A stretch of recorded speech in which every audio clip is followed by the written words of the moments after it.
स्पर्धा परीक्षेचा अभ्यास करत असताना अशा कोणत्या गोष्टी आहेत ज्यांची आपण काळजी घेतली पाहिजे?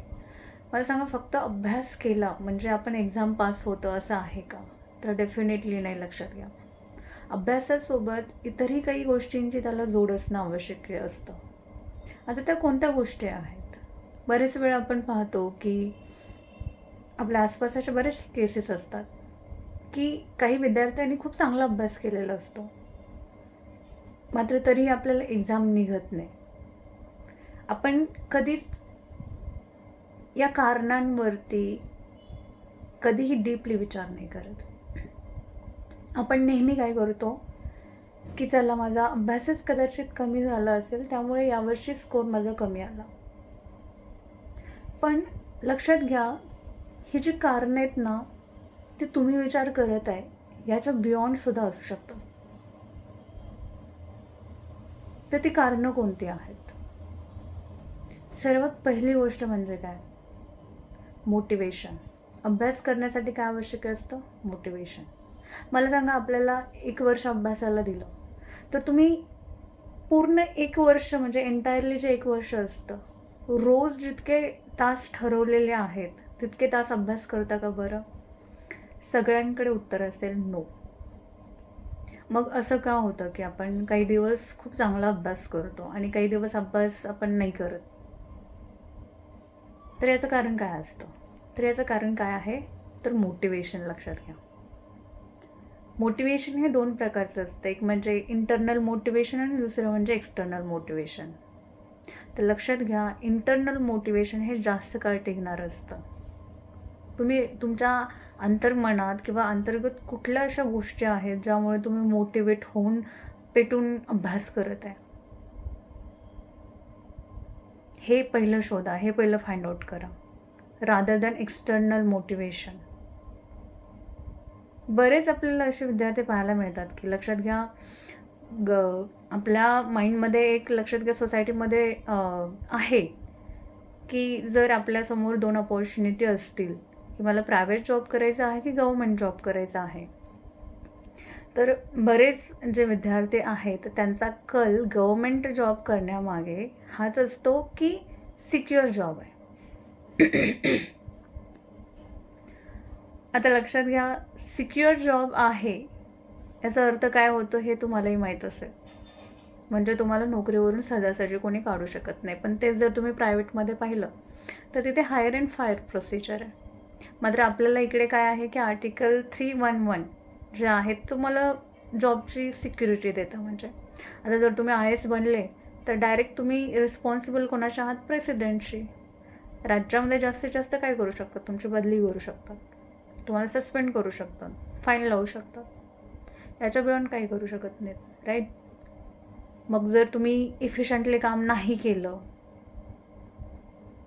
तुम्ही करप्शन केलं, तरी तुम्हाला माहीत असतं की जॉबची सिक्युरिटी आहे.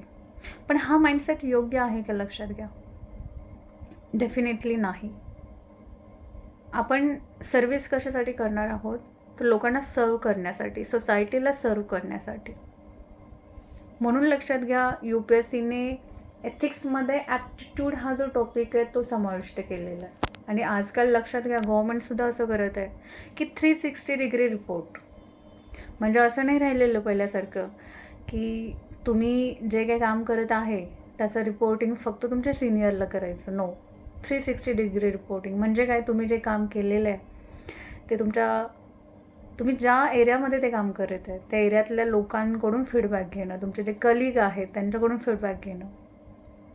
म्हणजे ओव्हरऑल तुमच्या कामाचं सर्वच लोकांकडून फीडबॅक घेतला जात आहे. आणि काही ऑफिसर्सना जॉबवरून काढूनही टाकलं जातं. तर लक्षात घ्या, माइंडसेट चेंज करणं किंवा मुळात तुम्ही मोटिवेट कोणत्या गोष्टीला होऊन अभ्यास करत आहे हे खूप गरजेचं आहे. लक्षात घ्या. सो हे प्रत्येकाने चेक करणं गरजेचं आहे. पहिली गोष्ट, तुम्ही कोणत्या गोष्टीने मोटिवेट होऊन अभ्यास करत आहात. आणि मुळात माझं हे म्हणणं आहे की जर इंटरनल मोटिवेशन असेल तर ते जास्त काळ टिकणारं असेल. लक्षात घ्या. दुसरी गोष्ट, मोटिवेशन आणि डिसिप्लिन याच्यामध्ये विचाराल तर मोटिवेशन तर डेफिनेटली गरजेचं आहे, मात्र मोटिवेशनसोबत डिसिप्लिन अतिशय महत्त्वाचं आहे. डिसिप्लिन ही एकमेव अशी की आहे, लक्षात घ्या, जी तुमच्यामध्ये शिस्त आणते, कन्सिस्टन्सी आणते. आणि जिथे कन्सिस्टन्सी असते तिथेच ग्रोथ असते, लक्षात घ्या. ओके, तिसरा फॅक्टर कोणता आहे लक्षात घ्या. अतिशय महत्त्वाची गोष्ट आहे की तुमच्या आसपास असणारी लोक. कारण आपण म्हणतो ना, लक्षात घ्या, की आपल्या आसपास वातावरण कसं आहे त्याचा परिणाम आपल्या पर्सनॅलिटीवरती डेफिनेटली पडतो, लक्षात घ्या. म्हणजे फॉर एक्झाम्पल, तुमच्या आसपास असणारे तुमचे मित्रपरिवार किंवा इनफॅक्ट त्याच्यामध्ये घरचे सुद्धा आपण इन्क्लूड करू शकतो, लक्षात घ्या. म्हणजे स्पेशली रिलेटिव्स. म्हणजे जर तुम्ही स्पर्धा परीक्षेचा अभ्यास करायला पुण्यामध्ये आले असाल किंवा दिल्लीमध्ये गेलं असाल, तर सर्वात जास्त तुमच्याविषयी चौकशी करणारे हे फक्त तुमचे रिलेटिव्स असतात, लक्षात घ्या. तर तुम्हाला हे ओळखता आलं पाहिजे की कोणते लोक तुम्हाला पुश करणारे आहेत. तुमच्या आसपासचे असे कोणते लोक आहेत तुम्हाला पॉझिटिव्हली सपोर्ट करणारे आहेत, की फक्त नावाला सपोर्ट करणारे आहेत आणि तुमचे पाय खेचणारे आहेत तुमच्या मागे, हे सुद्धा तुम्हाला ओळखता आलं पाहिजे, लक्षात घ्या. कारण तुमच्या आसपास असणाऱ्या लोकांचा परिणाम हा तुमच्यावर होत असतो, लक्षात घ्या. म्हणून अशाच ग्रुपमध्ये राहा, लक्षात घ्या. 2 लोक असू द्या, पण फक्त अशा लोकांमध्ये राहा की जे तुमच्या ध्येयाला सपोर्ट करतात. तर ही गोष्ट एक लक्षात ठेवायची. आणि सर्वात शेवटची आणि अतिशय महत्त्वाची गोष्ट म्हणजे मेंटल हेल्थ, लक्षात घ्या. बरेचसे विद्यार्थी असे असतात जे ग्रामीण भागातून आलेले असतात.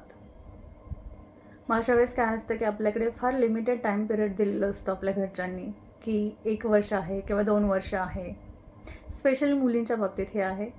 तर 1 किंवा 2 वर्षामध्ये तुम्हाला एक्झाम पास करायचे. अदरवाईज प्रत्येकाचे वे आउट ठरलेले असतात, बरोबर. सोल्युशन घरच्यांकडे असतात, सर्वांना माहिती आहे काय सोल्युशन असतं ते. तर मग घरचं प्रेशर किंवा त्या फेजमध्ये आपण एंटायरली इकॉनॉमिकली फॅमिलीवरती डिपेंड असतो. सो इकॉनॉमिक प्रेशर आणि प्लस मग एक्झामचं प्रेशर वेगळं असतं.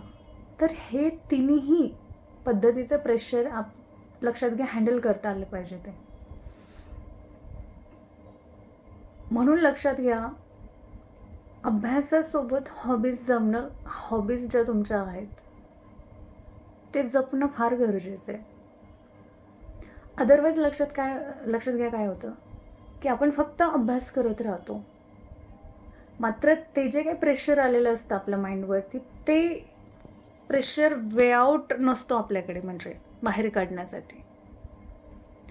तर मग तुम्ही एक्सरसाइज करा, हॉबीज जपा. तुम्हाला एखादा गेम आवडत असेल तर तो जॉईन करणं हेही करू शकता.